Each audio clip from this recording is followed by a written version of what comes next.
वो तप त्याग का साक्षात अवतार थे। वीर साहिबजादों को वही विरासत उनसे मिली थी। इसीलिए भले ही पूरी मुगलिया बादशाहत पीछे लग गई, लेकिन वे वो चारों में से एक भी साहिबजादे को डिगा नहीं पाए। साहिबजादा अजीत सिंह जी के शब्द आज भी उनके हौसले की कहानी कहते हैं। नाम का अजीत हूं, नाम का अजीत हूं, जीता ना जाऊंगा, जीता भी गया तो जीता ना आऊंगा।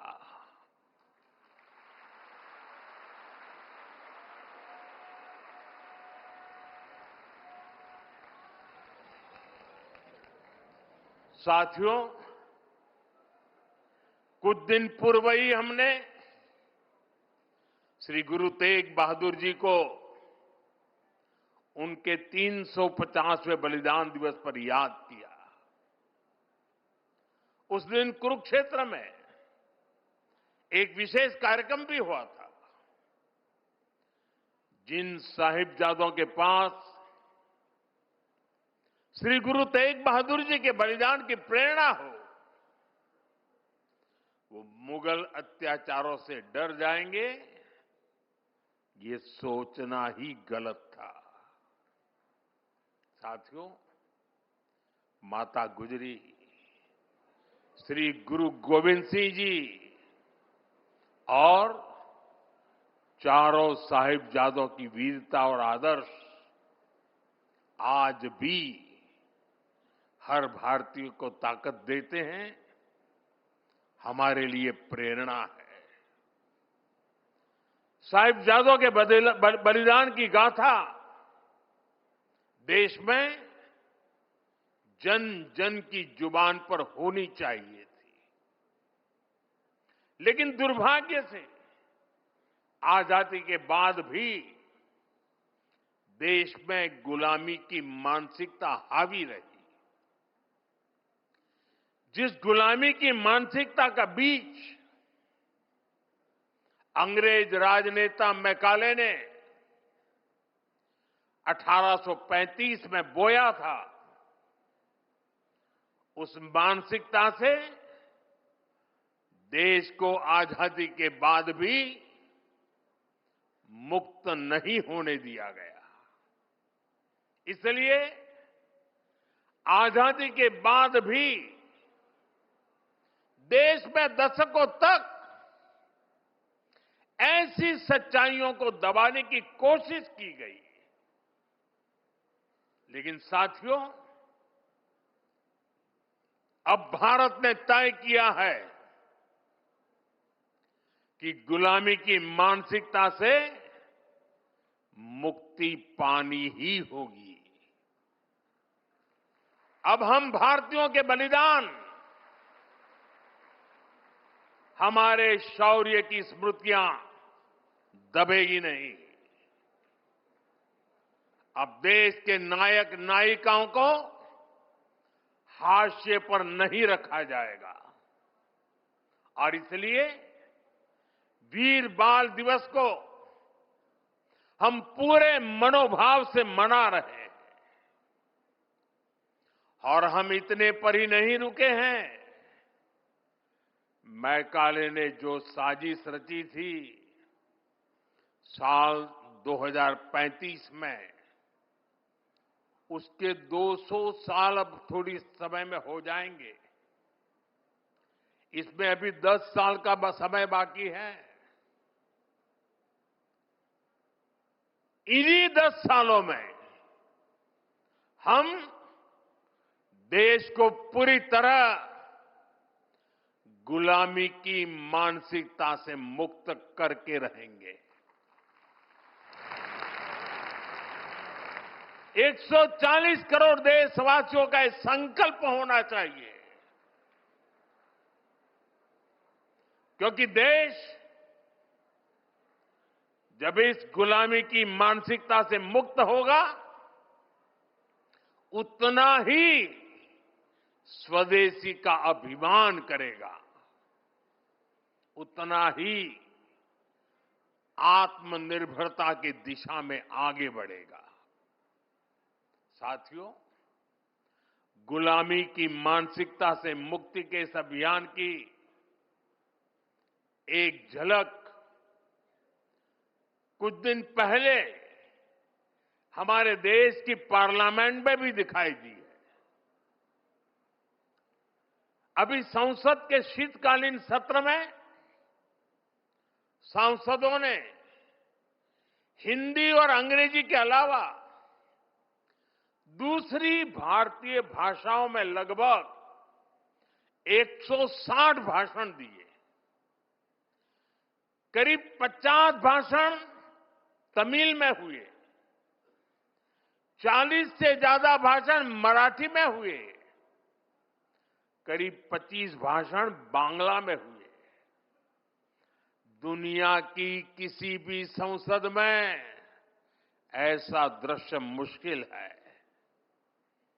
ये हम सब के लिए गौरव की बात है। भारत की इस लैंग्वेज डायवर्सिटी को भी मैकाले ने कुचलने का प्रयास किया था। अब गुलामी की मानसिकता से मुक्त होते हमारे देश में भाषाई विविधता हमारी ताकत बन रही है। साथियों, यहां मेरा युवा भारत संगठन से जुड़े इतने सारे युवा यहां उपस्थित हैं। एक तरह से आप सभी जैन जी हैं।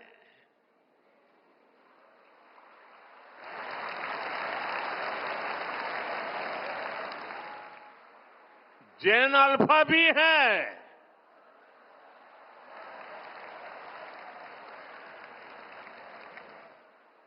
आपकी जनरेशन ही भारत को विकसित भारत के लक्ष्य तक ले जाएगी।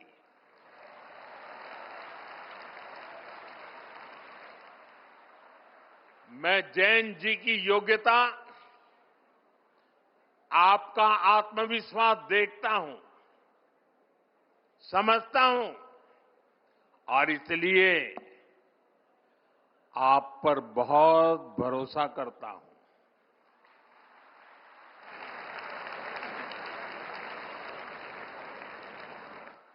हमारे यहां कहा गया है, बालादपि ग्रहीतव्यम युक्त मुक्तम मनीषी भी, अर्थात अगर छोटा बच्चा भी कोई बुद्धिमानी की बात करे तो उसे ग्रहण करना चाहिए।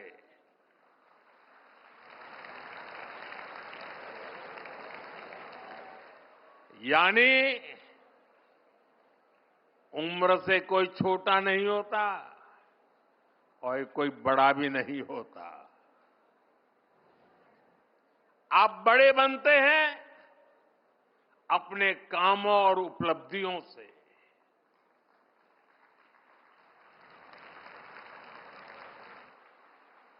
आप कम उम्र में भी ऐसे काम कर सकते हैं कि बाकी लोग आपसे प्रेरणा लें।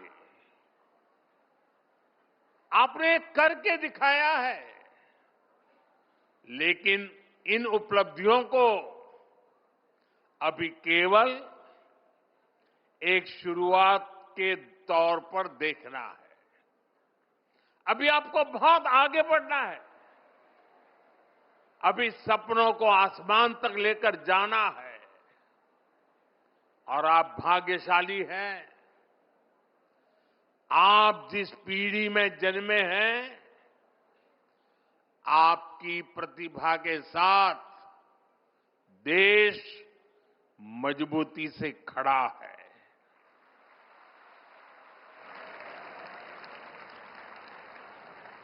पहले युवा सपने देखने से भी डरते थे, क्योंकि पुरानी व्यवस्थाओं में ये माहौल बन गया था कि कुछ अच्छा हो ही नहीं सकता। चारों तरफ निराशा निराशा के वातावरण बना दिया गया था। लोगों को यहां तक लगने लगा कि भाई मेहनत करके क्या फायदा है। लेकिन आज देश टैलेंट को, प्रतिभा को खोजता है, उन्हें मंच देता है। उनके सपनों के साथ 140 करोड़ देशवासियों की ताकत लग जाती है। डिजिटल इंडिया की सफलता के कारण आपके पास इंटरनेट की ताकत है, आपके पास सीखने के संसाधन है। जो साइंस, टेक और स्टार्टअप वर्ल्ड में जाना चाहते हैं, उनके लिए स्टार्टअप इंडिया जैसे मिशन है। जो स्पोर्ट्स में आगे बढ़ रहे हैं, उनके लिए खेलो इंडिया मिशन है। अभी 2 ही दिन पहले मैंने सांसद खेल महोत्सव में भी हिस्सा लिया। ऐसे तमाम मंच आपको आगे बढ़ाने के लिए हैं। आपको बस फोकस रहना है, और इसके लिए जरूरी है कि आप शॉर्ट टर्म पॉपुलैरिटी की चमक दमक में न फंसें। ये तब होगा जब आपकी सोच स्पष्ट होगी, जब आपके सिद्धांत स्पष्ट होंगे। और इसलिए आपको अपने आदर्शों से सीखना है, देश की महान विभूतियों से सीखना है। आपको अपनी सफलता को केवल अपने तक सीमित नहीं मानना है। आपका लक्ष्य होना चाहिए, आपकी सफलता देश की सफलता बननी चाहिए। साथियों, आज युवाओं के सशक्तिकरण को ध्यान में रखकर नई पॉलिसी बनाई जा रही है। युवाओं को राष्ट्र निर्माण के केंद्र में रखा गया है। मेरा युवा भारत ऐसे प्लेटफॉर्म के माध्यम से युवाओं को जोड़ने, उन्हें अवसर देने और उनमें लीडरशिप स्किल विकसित कराने का प्रयास किया जा रहा है। स्पेस इकोनॉमी को आगे बढ़ाना, खेलों को प्रोत्साहित करना,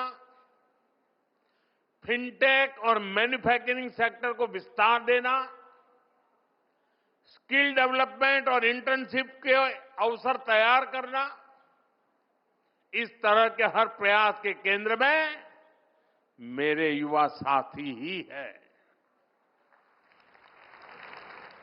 हर सेक्टर में युवाओं के लिए नए अवसर खुल रहे हैं।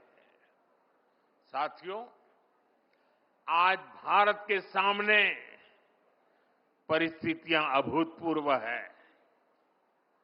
आज भारत दुनिया के सबसे युवा देशों में से एक है। आने वाले 25 वर्ष भारत की दिशा तय करने वाले हैं। आजादी के बाद शायद पहली बार ऐसा हुआ है कि भारत की क्षमताएं,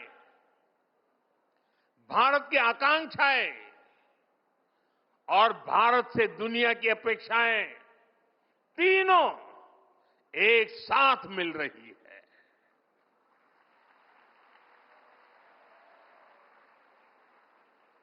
आज का युवा ऐसे समय में बड़ा हो रहा है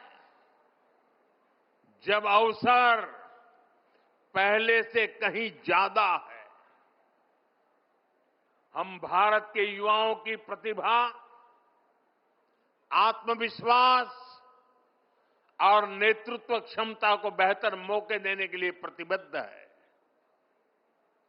मेरे युवा साथियों, विकसित भारत की मजबूत नींव के लिए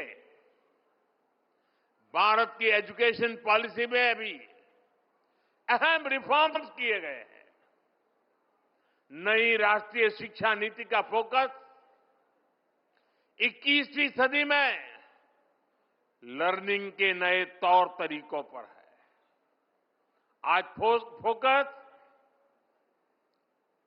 प्रैक्टिकल लर्निंग पर है।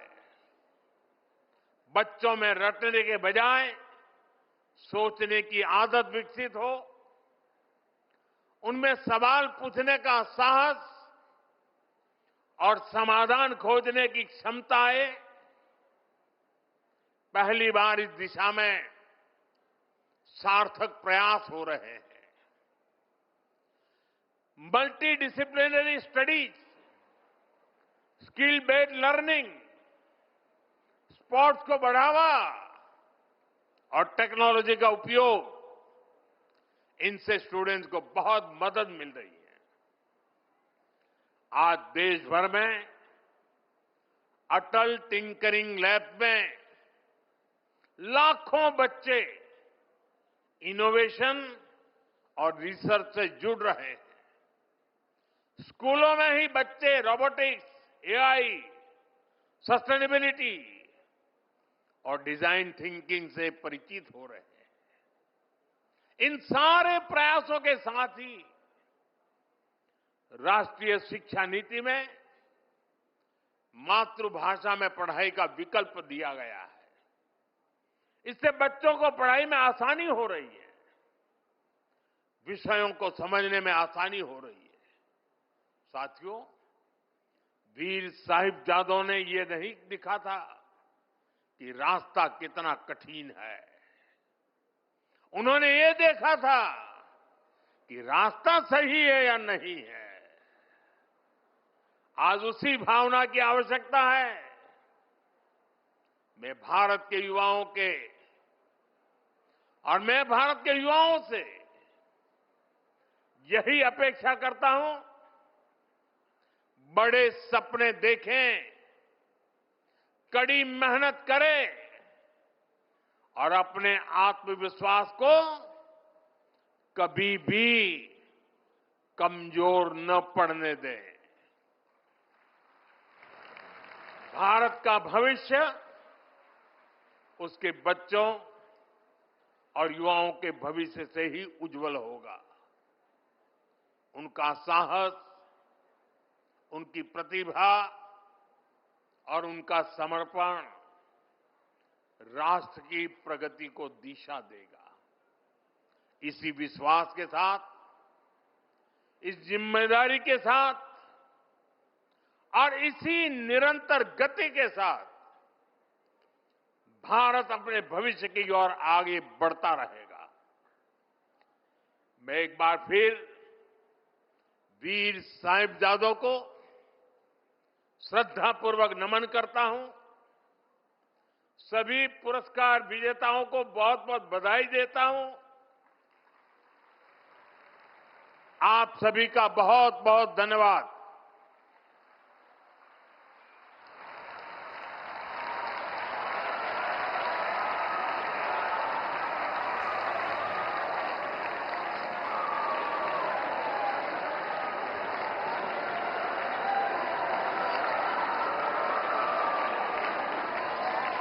वीर बाल दिवस कार्यक्रम पर प्रधानमंत्री नरेंद्र मोदी संबोधित कर रहे थे, अपनी बात रख रहे थे। इस दौरान साहिबजादों के बलिदान को उन्होंने याद किया और जो जेन जी है, जो जेन अल्फा है, उनको लेकर भी अपनी बात रखी। प्रधानमंत्री नरेंद्र मोदी ने कहा कि आज युवा के पास पहले से ज्यादा अवसर हैं, प्रधानमंत्री नरेंद्र मोदी ने यह भी कहा कि गुलामी से मुक्ति का अभियान चल रहा है, देश तरक्की की ओर अग्रसर है और इसमें बहुत अहम भूमिका अगर कोई निभा सकता है तो वो इस देश के युवा हैं।